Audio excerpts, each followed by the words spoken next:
আপনি তো সেই লোক, যে লোক গ্লোরিতে বোতল অর্ডার করছে, অন্য অন্য প্রোডাক্ট অর্ডার করছে, কিন্তু অর্ডার করার পরে ডেলিভারি ম্যানের ফোন ধরতেছে না। কি ভাই, রাগ করলা? এই যে দেখেন, এই কতগুলো প্রোডাক্ট আমরা রিসিভ করে 2 বার 3 বারও ডেলিভারি ম্যানকে মানে ডেলিভারি করেছি, তারা আমাদের প্রোডাক্ট ধরে না, ফোন দেয় না, ডেলিভারি ম্যানের ফোন ধরে না। এইভাবে করে আমাদেরকে প্রোডাক্টগুলো রেডি করে দিচ্ছে। দেখেন কত ভদ্রলোকেরা, হ্যাঁ, বিভিন্ন রকমের ডিজাইন ইয়ে করে আমাদেরকে অর্ডার করছে।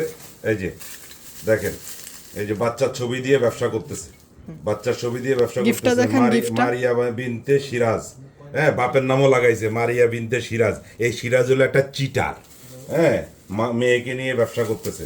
দেখেন আমরা এটার সাথে প্রত্যেকটা বাচ্চার জন্য আলাদা করে একটা গিফট দিচ্ছি।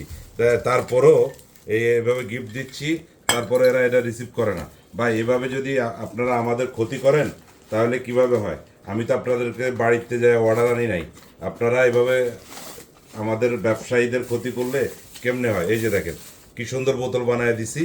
এই যে নাম কি, তাসফিয়া আক্তার। কত সুন্দর করে আমরা ডিজাইন করে বোতলটি করে পাঠাইছি। তারা এই এটা ধরেন, আমাদের ডেলিভারি ম্যান থেকে এটা কালেক্ট করে না, ফোন ধরে না, তার কাছে নাকি টাকা নেই। দেখেন সাথে একটা গিফট দিছি। এইভাবে যদি চিটারি করে তাহলে দেখেন আমাদের যারা নতুন নতুন উদ্যোক্তা হইতেছে, যারা নতুন নতুন ব্যবসা শুরু করতেছে, তাদের কি অবস্থা? তারা তো তাদের এই যে পুঁজি থেকে তারা লস করে তারা নিজের ক্ষতিগ্রস্ত হইতেছে। আমরা না হয় যে কোনোভাবে আমরা অনেক বড় বিজনেস, আমরা হয়তো কোনো না কোনোভাবে আমরা এটা রিকভার করবো, কিন্তু যারা নতুন করে বিজনেস করতেছে, নতুন উদ্যোক্তা, আমার নতুন উদ্যোক্তা ভাই ব্রাদার অনেক